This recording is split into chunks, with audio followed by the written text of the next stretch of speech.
भाव जड़ताओं का अंत हो। आनंद वचनामृतम 14वां खंड। इससे पहले मैंने तुम लोगों से कहा है कि इस जगत में कुछ भी अर्थहीन नहीं है। हर एक ध्वनि संपादन का अर्थ है। हम उसके अर्थ को समझें या न समझें, हर एक ध्वनि का एक अर्थ है ही। इसी कारण हर एक वस्तु अर्थमय है। वाक्य किसे कहते हैं? शब्दों की समष्टि को वाक्य कहा जाता है। हर वाक्य एक तात्पर्य है। यदि कहूँ ईश्वर एक सत्ता है अथवा परम पुरुष एक अद्वितीय सत्ता है, इस कारण वह एक शब्द एक विशेष प्रकार के एकत्व को समझाता है। यदि कहूँ दो, तब दो भिन्न भिन्न बिंदुओं से तात्पर्य है, किंतु इस प्रकार के कहने के पीछे मानसिकता एक ही रह जाती है। यदि कहूँ कि वह असीम है, यह भी एक प्रकार का मानसिक चिंतन है।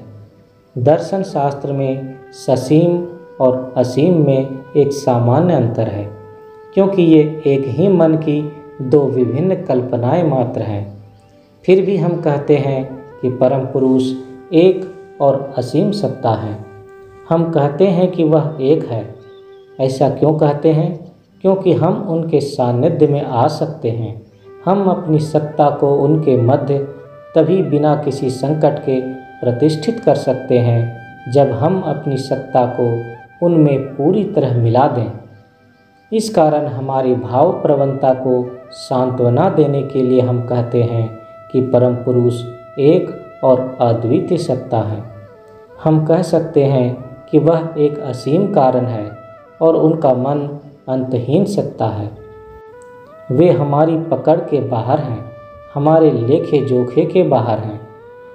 उनके गुण क्षमता, जिसे हम गुण से कभी समाप्त नहीं कर पाते, वह क्षमता अजस्र व अतुलनीय है। इस कारण हम उन्हें असीम कहकर पुकारते हैं। वे उत्सहीन वह कारणातीत सत्ता हैं। इस विश्व ब्रह्मांड का सब कुछ कारणात्मक है। सब सत्ताएं कार्य कारण तत्व के द्वारा परिचालित और नियंत्रित होती हैं। बहुत पहले महर्षि कनाद ने ही कार्य कारण तत्व की उद्भावना की थी। इस तत्व के अनुसार हर कारण के द्वारा जो कार्य होता है वह दूसरे स्तर पर कारण बन जाता है। इस तरह पहले के स्तर का कार्य परवर्ती स्तर का कारण बन जाता है। इस जगत में सब कुछ कारणात्मक है। यदि हम मूल की ओर बढ़ चलें और मौलिक तत्व को पकड़ लें, तब चरम कारण को ढूंढ पाएंगे और सूक्ष्मतम सत्ता को भी पा जाएंगे। साधारणतः कारण हर समय कार्य से सूक्ष्म होता है। चरम कारण के स्तर पर हम एक ऐसे बिंदु पर उपनीत होते हैं जिसके बाद हम बढ़ नहीं सकते, ऊपर नहीं उठ सकते। उससे सूक्ष्मतर और कोई कारण सत्ता नहीं ढूंढ पाते। चरम कारण सत्ता का कोई कारण नहीं ढूंढ पाते। वह एक ऐसा स्तर है जहां हमारे मन का अस्तित्व ही विपर्ययग्रस्त हो जाता है। सूक्ष्म दैहिक स्तर से मानस सत्ता तक यदि हम अंतर्मुखी पथ पर आगे बढ़ें तो हमें सूक्ष्मतर मन प्राप्त होता है। यदि हम मन के चरम प्रारंभिक स्तर पर पहुँचे, तब और अधिक गंभीरता में हम नहीं बढ़ सकते। तब हम कारण सत्ता को पकड़ नहीं सकते।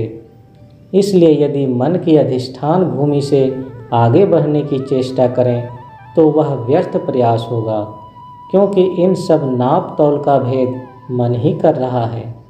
काल क्या है? कर्म की गतिधारा का मानसिक परिमाप ही काल कहलाता है। इस कारण मन का रहना हर चीज़ में जरूरी है। परम पुरुष के क्षेत्र में कहा जा सकता है कि मन मौलिक सत्ता को किसी प्रकार भी माप नहीं सकता। सृष्टि के प्रारंभिक स्तर पर परम पुरुष को हम अकारण सत्ता कहते हैं। वह कारणहीन है। जब कोई उनके सानिध्य में आता है या कोई उन्हें मन प्राण से प्यार करता है, तभी वह उनसे पूछ सकता है, परम पुरुष तुम्हारी कारण सत्ता क्या है? इससे पहले कोई भी उस कारण सत्ता को नहीं जान सकता। उनका कारण क्या है, यह केवल उनके भक्तगण ही जान सकते हैं और कोई भी नहीं। वह परम सत्ता अनुसत्ता के दायरे के बाहर है। अनु की सृष्टि तो उन्होंने ही की है। इस कारण जब अनु उन्हें पहचानने या जानने की कोशिश करेगा तब अनु को भूमा के साथ मिलकर एकाकार हो जाना पड़ेगा। भूमा सत्ता ही जागतिक सत्ता की सृष्टि कर रही हैं। हजारों प्रकार की वस्तुएं उनके अनंत आधार में बन रही हैं। यह विशाल विश्व ब्रह्मांड उनके संवेदन के अलावा और कुछ नहीं है। यह भूमा की परमावस्था की चैत्तिक स्थूलीकरण है। अनुसत्ता उनमें ही है और वह भी हर अनुसत्ता के रंध्र रंध्र में विराज रहे हैं। इसी कारण उन्हें सर्वानुस्यूत सत्ता कहते हैं। वह केवल तुम्हारे अंदर ही बसे हों ऐसा नहीं, वह तुम्हारे बाहर भी विराज रहे हैं। वह सर्वत्र विराजमान है और वह सर्वज्ञ है। जब कोई अपने अनुमानस को बढ़ाकर अपने नियंत्रक बिंदु को भूमा के नियंत्रक बिंदु में मिला दें तो वह भी भूमा के साथ एकात्म हो जाता है। ऐसा करने के लिए क्या करना जरूरी है? उसे अपने अनुमानस की परिधि को बढ़ा देना होगा। अब प्रश्न उठता है, मनुष्य अपनी मानस परिधि को कैसे बढ़ाए? उसे अविराम गति से भावजड़ता के विरुद्ध में और भौतिक सीमाबद्धता के विरुद्ध संग्राम करने पर वह ऐसा कर सकेगा। तुम जानते हो कि यह भौतिक जगत है, वह विशाल होते हुए भी अनंत नहीं है, क्योंकि यह भूमा मन की सीमित कल्पना ही है। सीमा रेखा कभी भी असीम नहीं हो सकती। इस कारण ग्रह उपग्रह छायापथ समन्वित हमारा यह विश्व ब्रह्मांड अत्यंत विशाल होते हुए भी असीम नहीं है। इसी तरह मानसिक स्तर पर यदि कोई विचार बहुत बड़ा ही क्यों न हो, पर वह सीमा रेखा के द्वारा बंधा है और उस विचार को भावजड़ता कहा जाएगा। मानव मनीषा की भविष्य की संभावनाओं को भावजड़ता अवरुद्ध कर देती है।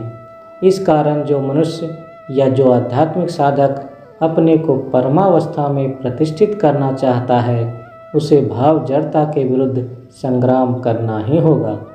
दर्शन, राजनीति, इतिहास, पुरातत्व, समाज तत्व और विज्ञान की अन्यान्य शाखाओं में भी यह भावजड़ता अत्यंत क्षतिकारक है। आनंद मार्ग के पुत्र पुत्रियों, तुम में जो आध्यात्मिक साधक हो, कभी भी भावजड़ता की वेदी पर अपना आत्मसमर्पण नहीं करोगे। अतीत काल में भावजड़ता या डॉगमा ने मनुष्य समाज की बहुत क्षति की है। अनेक विच्छिन्नतावादी प्रवणता को प्रश्रय दिया है। इस कारण आज तुम्हारा उद्घोष होना चाहिए, भावजड़ता का अंत हो, भावजड़ता का अंत हो। तुम अपनी भावजड़ता के ऊपर उठो और मनुष्यत्व के पूर्ण गौरव में प्रतिष्ठित हो जाओ। श्री श्री आनंद मूर्ति, 22 सितंबर 1979, किंगस्टन।